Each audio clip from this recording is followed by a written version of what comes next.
kecintaan Yesus dan anugerah Tuhanku. Kalau namaku dipanggil ku ada.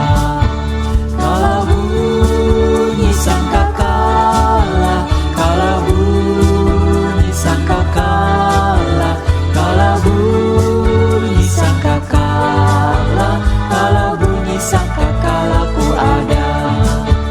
Kalau bunyi sangkakala, kalau bunyi sangkakala, kalau bunyi sangkakala, kalau bunyi sangkakala ku ada.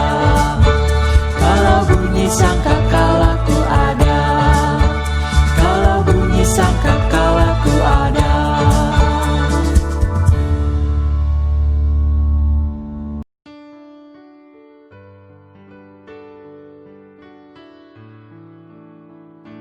Saudaraku, Shalom.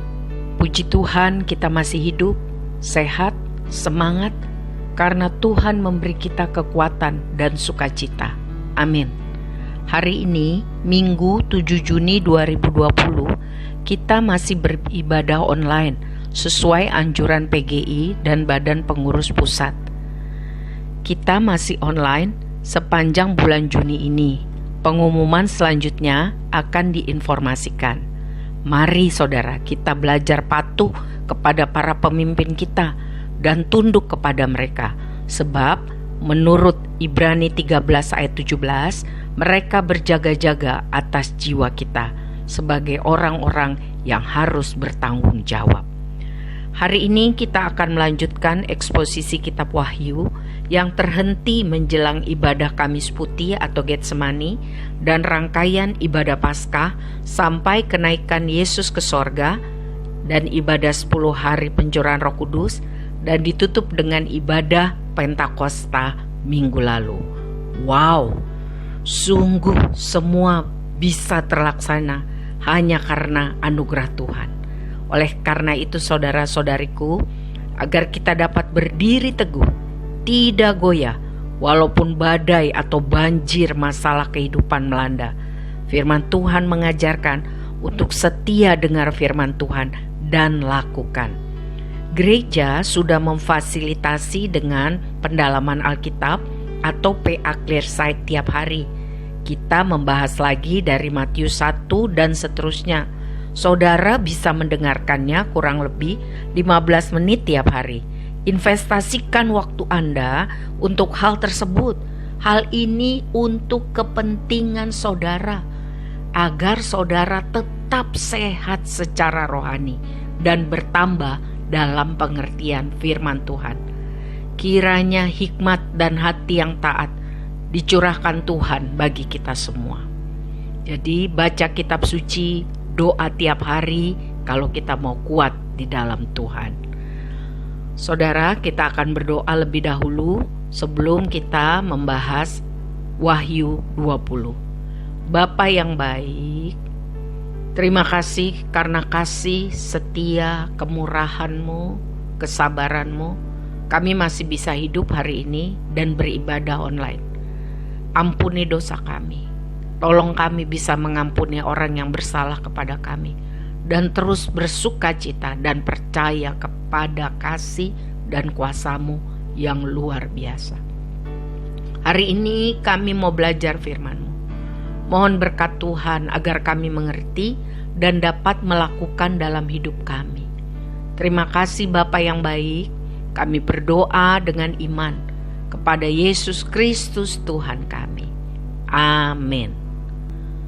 Saudara, mari kita baca sama-sama dari kitab Wahyu pasal 20. Kerajaan 1000 tahun. Lalu aku melihat seorang malaikat turun dari sorga, memegang anak kunci jurang maut dan suatu rantai besar di tangannya. Ia menangkap naga, si ular tua itu, yaitu iblis dan Satan, dan ia mengikatnya 1000 tahun lamanya. Lalu melemparkannya ke dalam jurang maut dan menutup jurang maut itu dan memetraikannya di atasnya, supaya ia jangan lagi menyesatkan bangsa-bangsa sebelum berakhir masa 1000 tahun itu. Kemudian daripada itu, ia akan dilepaskan untuk sedikit waktu lamanya. Lalu aku melihat takhta-takhta dan orang-orang yang duduk di atasnya. Kepada mereka diserahkan kuasa untuk menghakimi. Aku juga melihat jiwa-jiwa mereka yang telah dipenggal kepalanya karena kesaksian tentang Yesus dan karena firman Allah, yang tidak menyembah binatang itu dan patungnya, dan yang tidak juga menerima tandanya pada dahi dan tangan mereka. Dan mereka hidup kembali dan memerintah sebagai raja bersama-sama dengan Kristus untuk masa 1000 tahun. Tetapi orang-orang mati yang lain tidak bangkit sebelum berakhir masa yang 1000 tahun itu. Inilah kebangkitan pertama. Berbahagia dan kuduslah ia yang mendapat bagian dalam kebangkitan pertama itu. Kematian yang kedua tidak berkuasa lagi atas mereka, tetapi mereka akan menjadi imam-imam Allah dan Kristus, dan mereka akan memerintah sebagai raja bersama-sama dengan dia 1000 tahun lamanya. Iblis dihukum. Dan setelah masa 1000 tahun itu berakhir, iblis akan dilepaskan dari penjaranya, dan ia akan pergi menyesatkan bangsa-bangsa pada keempat penjuru bumi, yaitu Gog dan Magog, dan mengumpulkan mereka untuk berperang, dan jumlah mereka sama dengan banyaknya pasir di laut. Maka naiklah mereka ke seluruh dataran bumi, lalu mengepung perkemahan tentara orang-orang kudus dan kota yang dikasihi itu. Tetapi dari langit turunlah api menghanguskan mereka, dan iblis yang menyesatkan mereka dilemparkan ke dalam lautan api dan belerang, yaitu tempat binatang dan nabi palsu itu.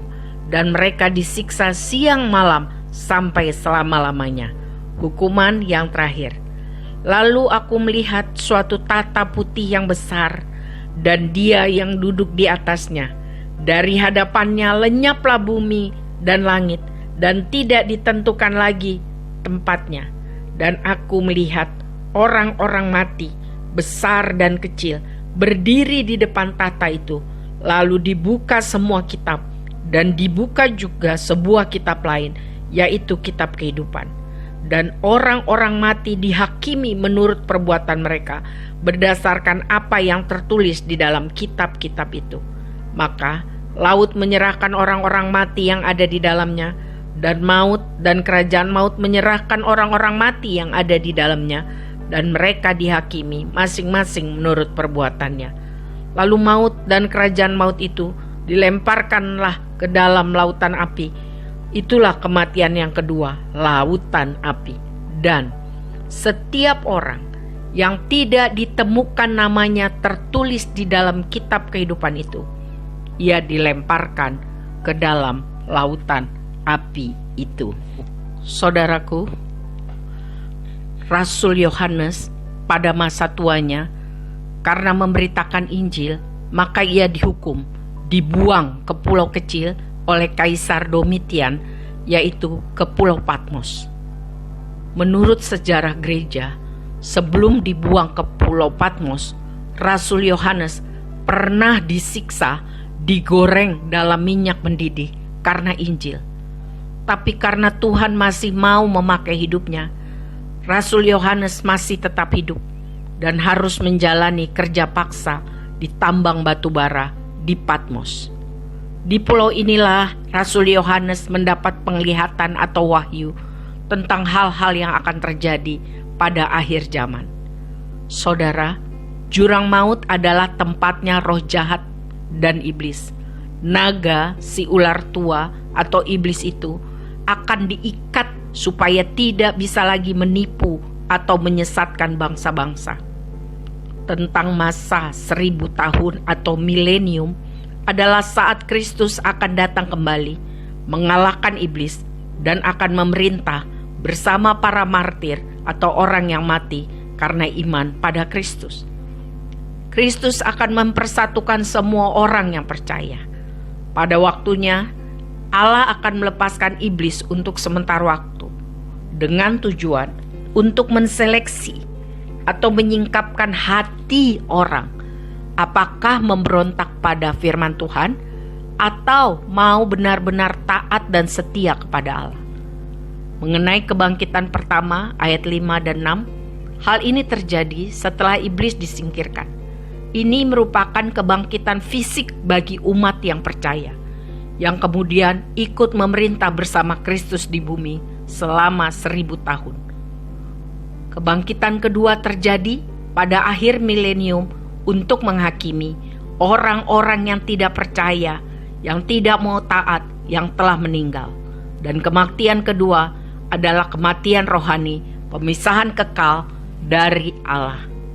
Setelah masa 1000 tahun berakhir, iblis akan dilepaskan dari penjaranya dan diberi kesempatan untuk menyesatkan banyak orang, bersatu dengan kekuatan Gog dan Magog yang melambangkan kekuatan jahat yang bersatu untuk memerangi Allah. Tapi bagi Allah, pertempuran itu sangat mudah. Binatang jahat atau iblis dan tentaranya akan ditangkap dan dilemparkan dalam lautan api, dan ada api dari langit yang akan membakar iblis dan pasukannya. Tercatat pada Wahyu 19 ayat 20-21 dan Wahyu 20 ayat 9-10. Jadi, bagi orang percaya, jangan ragu, jangan khawatir. Jika kita terus bersama dengan Tuhan, kita akan mengalami kemenangan yang dahsyat ini bersama Tuhan. Karena kuasa iblis tidak kekal. Kuasa iblis terbatas. Pada waktu Tuhan, iblis tidak akan pernah lagi menjadi ancaman atau masalah bagi siapapun. Semua ada dalam kendali Allah. Ayat 12-15. Saat penghakiman tiba, semua kitab atau buku akan dibuka. Ada sebuah kitab kehidupan berisi nama-nama orang yang dapat anugerah keselamatan karena percaya kepada Kristus. Untuk memperoleh keselamatan karena percaya kepada Kristus. Dan kitab-kitab lain berisi catatan tentang perbuatan semua orang, baik itu baik ataupun jahat. Kehidupan semua orang akan ditinjau lagi, dinilai. Tidak seorang pun dapat diselamatkan oleh karena perbuatan baik. Tapi perbuatan adalah bukti nyata hubungan seseorang dengan Allah. Kristus akan melihat bagaimana cara kita menggunakan hidup. Bagaimana cara kita menggunakan kesempatan, karunia, tanggung jawab yang Tuhan anugerahkan selama kita di dunia.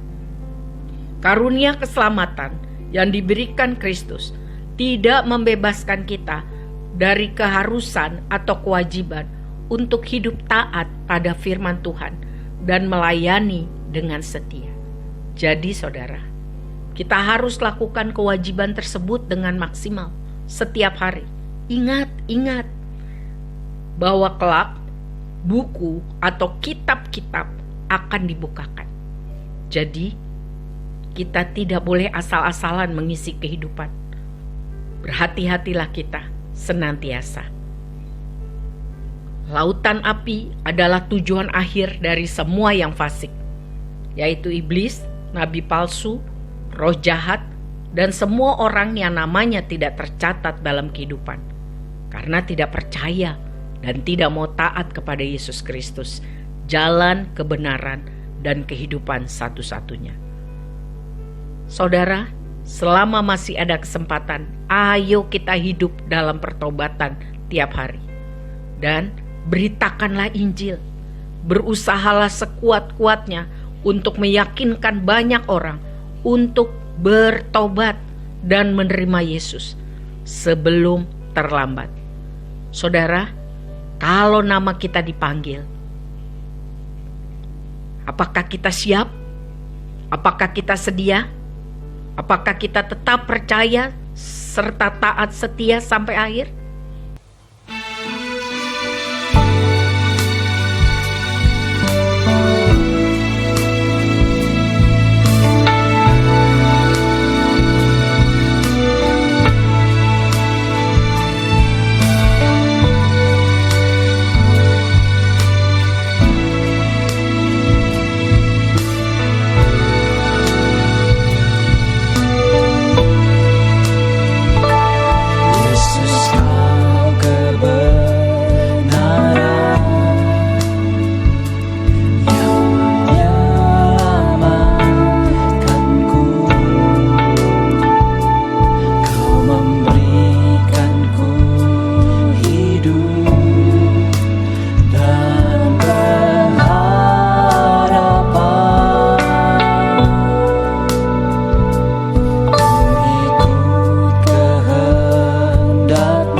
dari kasih-Mu.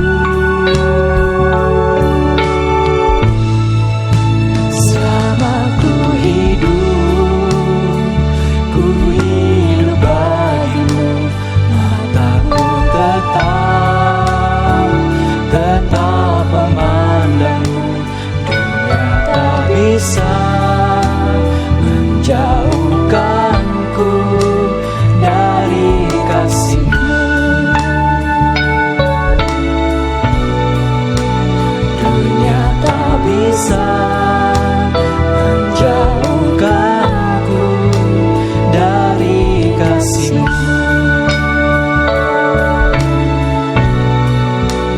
Dunia tak bisa menjauhkanku dari kasih-Mu.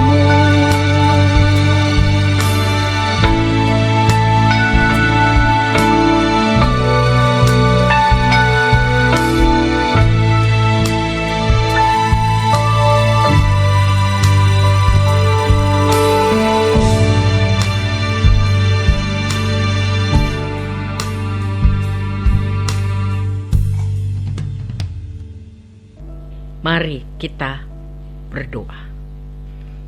Bapa yang baik, kami sudah belajar firman-Mu hari ini. Tolong kami Tuhan, tambahkan iman kami, supaya kami terus percaya kepadamu, terus setia, terus taat. Melakukan kesempatan, tanggung jawab yang Tuhan berikan. Memberitakan Injil, mengabarkan kabar baik. Jadi saksi Kristus dalam perkataan dan perbuatan. Tuhan, Engkau tahu keadaan kami. Tidak ada yang tersembunyi bagi Tuhan. Kalau kami lemah, tolong beri kami kekuatan baru. Kalau kami susah, beri kami sukacita dari sorga. Sehingga kami dapat berdiri teguh, tidak goyah, dan maksimal. Supaya waktu nama kami dipanggil, kami kedapatan siap dan setia. Roh Tuhan yang kudus, penuhi dan bimbing kami selalu. Kami menyerahkan hidup kami di dalam tangan-Mu. Kami menyerahkan keluarga kami, anak-anak kami, mantu dan cucu kami di dalam tangan kasih dan kuasa-Mu. Kami menyerahkan hamba-hamba Tuhan dan seluruh jemaat di dalam tangan Tuhan. Kami menyerahkan bangsa, negara kami, para pemimpin kami di dalam tangan kasih setia Tuhan. Terima kasih Bapa. Kami mengucap syukur karena Engkau berkuasa, semua di dalam kendali otoritas-Mu. Kami menyerahkan hidup kami sungguh-sungguh di dalam tangan kasih setia-Mu. Kami tidak mau takut, kami tidak mau gentar, kami menyerahkan semua masalah kami kepada Tuhan. Tambahkan kami iman dan berilah kami hikmat dan hati yang taat. Ajarilah kami apa yang harus kami lakukan. Dan kami menanti-nantikan Tuhan untuk menolong kami. Di dalam nama Tuhan kami Yesus Kristus, kami berdoa dengan percaya. Tuhan memberkati engkau dan melindungi engkau. Tuhan menyinari engkau dengan wajah-Nya dan memberi engkau kasih karunia. Tuhan menghadapkan wajah-Nya kepadamu dan memberi engkau damai sejahtera. Di dalam nama Tuhan Yesus Kristus, kami berdoa. Amin. Saudara, Tuhan memberkati semua, tetap sehat, semangat, dan sukacita. Amin.